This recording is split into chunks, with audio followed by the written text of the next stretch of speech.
Jualan itu bukan tentang siapa yang paling keras suaranya, tapi tentang siapa yang paling lihai dalam bercerita. Itulah kenapa gue ngangkat judul di sini, yaitu storytelling. Gue nggak akan bisa didengarkan oleh siapapun di luar sana, atau mungkin video gue nggak akan ditonton oleh siapapun, kecuali tidak lain dan tidak bukan karena storytelling yang gue bawakan dalam video ini. Semua rencana storytelling yang gue buat udah sangat presisi, mulai dari thumbnail, lalu juga pemilihan judul, pemilihan deskripsi, sampai ke skrip yang gue susun dalam video ini, sehingga kalian bisa larut dalam cerita yang gue bawakan. Gue nggak mau berlama-lama, gue akan kenalkan ke kalian bagaimana pengaruh storytelling dan bagaimana pengaruh besarnya storytelling terhadap bisnis, pekerjaan, ataupun kehidupan kita sebagai seorang manusia. Storytelling nggak cuma ngebangun hubungan emosional antara manusia, tapi juga ngebangun suatu hal yang sangat penting. Apa itu? Ya, persepsi. Sebelum gue jabarin panjang lebar, gue mau jelasin ke kalian semua. Sebuah analogi simple yang bisa bikin kalian mulai nyadar bahwasanya storytelling itu emang sepenting itu dalam kehidupan kita. Pada suatu ketika, gue pernah merekomendasikan film ke teman gue, yang dimana film tersebut adalah film fantasi. Film fantasi yang bercerita tentang seorang manusia yang bereinkarnasi menjadi monster,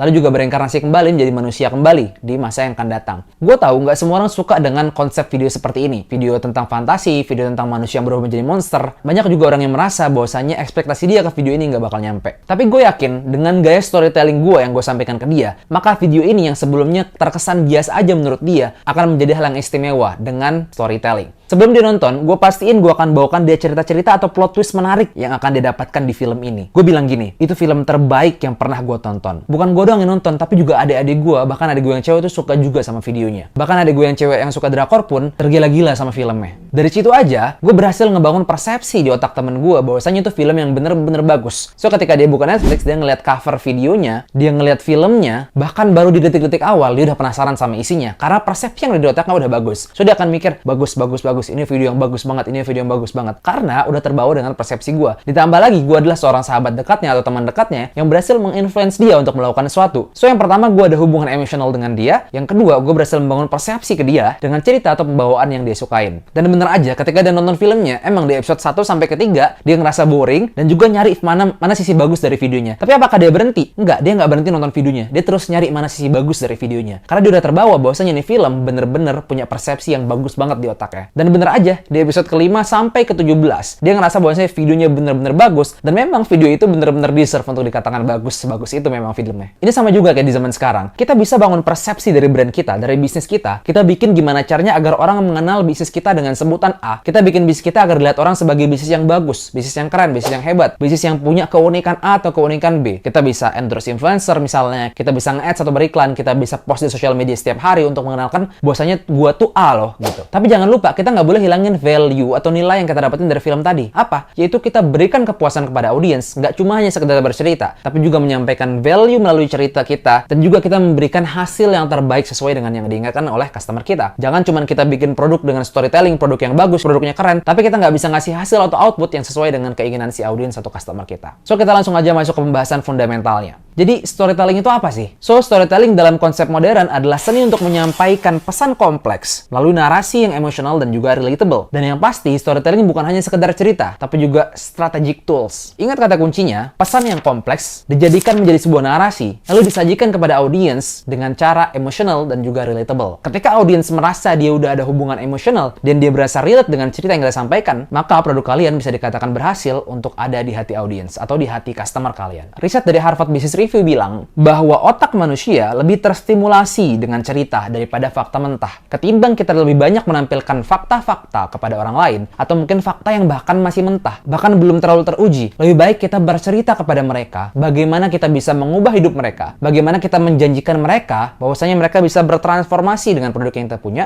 daripada kita hanya fokus ke fakta-fakta yang masih mentah. Bagi gua, untuk suatu brand atau bisnis, storytelling itu nggak cuma bikin produk kita jadi barang, jadi entitas kecil, tapi juga bisa bikin produk lo jadi punya nyawa. Jadi produk lo bisa bercerita dengan sendirinya. Ketika tadi produk hanya dilihat sebagai barang, produk hanya dilihat sebagai barang jualan, barang yang biasa aja. Tapi ketika kita sampaikan dengan storytelling, seakan produk itu bisa menceritakan sendiri value kepada orang lain. Seakan produk itu bisa menjadi sesuatu yang istimewa. Bahkan, produk itu bisa membangun hubungan emosional dengan orang lain. Itulah keajaiban atau keistimewaan dari storytelling yang kenapa gue sampai bahas di video ini panjang lebar. Karena gue mau kita semua para entrepreneur bisa aware dan sadar bahwasanya storytelling itu memang sepenting itu dalam suatu bisnis atau dalam suatu produk. Gue pernah baca teman-teman di suatu tulisan di Medium bahwa para pemimpin sukses atau para business owner atau bahkan para stakeholder, para C-level, orang-orang yang megang kekuasaan besar di bisnis, bahkan mereka aja ngambil keputusan besar bisnis itu bukan berdasarkan data, tapi berdasarkan intuisi. Ini hal yang unik banget menurut gue. Bayangin orang-orang sekelas C-level, orang-orang sekelas stakeholder yang memang punya kekuasaan dalam bisnis, dan mereka yang pasti sering menghadapi keputusan-keputusan besar dalam bisnis. Mereka menggunakan intuisi mereka untuk bisa mengambil keputusan dalam bisnis. Tapi menurut gue ini semua sangat masuk akal. Kenapa? Karena contohnya begini, ketika suatu bisnis punya problem yang gede banget, ketika suatu bisnis dihadapkan dengan masalah yang harus diselesaikan dalam 5 menit, apakah kita akan berpikir panjang dengan data-data yang ada? Apakah kita akan melihat data terus sampai kita riset 3-5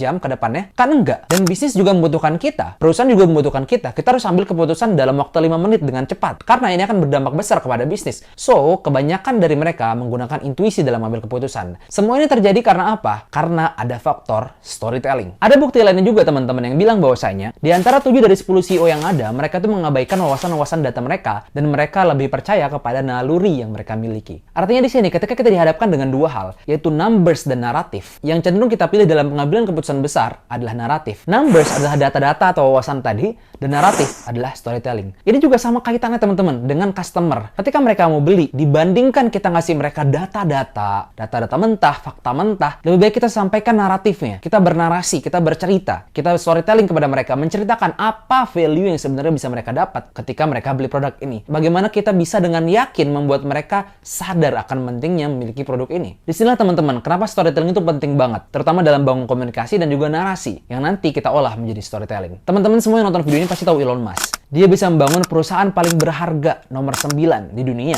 bukan karena dia tahu segalanya tentang listrik, bukan. Tapi karena dia adalah seorang storyteller yang ulung. Dia bisa menginspirasi tim-tim insinyur kelas dunia untuk membangun perusahaan yang menjadi lebih baik. Dari sini kita belajar, komunikasi yang baik dimulai dengan narasi yang bersumber dari observasi dan juga pengetahuan. Kita nggak harus jadi orang yang tahu dan jago dalam semua hal. Tapi kita perlu fokus ke satu hal, lalu sampaikan value-nya apa, sampaikan keunikannya apa, berceritalah tentang produknya. Orang bisa aja teman-teman bikin produk yang lebih bervalue, tapi mereka bisa komunikasiinnya nggak ke manusia. Tapi mereka bisa sampaikan nggak value-nya ke orang. Seringkali banyak orang tuh lupa kalau mereka jualan ke manusia, bukan jualan ke komputer atau bukan jualan ke robot. Banyak dari kita fokus ke algoritma, fokus ke data-data aja, fokus ke angka, tapi lupa esensinya, yaitu kita berjualan ke manusia. Kita harus bangun hubungan emosional, kita harus membangun naratif, kita harus bercerita dan storytelling tentang produk kita agar orang mau percaya dan beli produk kita saat itu juga. So teman-teman semuanya, gue harap setelah nonton video ini kalian tahu dan bisa kenali siapa sebenarnya target audiens kalian. Kalian kenali perilakunya, pelajari polanya, masuk ke dalam industrinya, dan jadi yang terbaik di industri tersebut. Gue harap kalian sadar dan bisa menerapkan semua ilmu yang gue sampaikan tadi. So, kalau misalnya kalian mau dijelasin tentang bagaimana storytelling perannya dalam bisnis, bagaimana step-stepnya dalam menerapkan storytelling dalam bisnis, atau mungkin kalian mau dibahas juga tentang topik-topik lain di luar ini, tentang bisnis, finance, marketing, dan mungkin digital marketing atau lain sebagainya, kalian bisa tulis aja di kolom komentar. Nanti gue akan bahas dan buatkan videonya. So, sekian dari gue.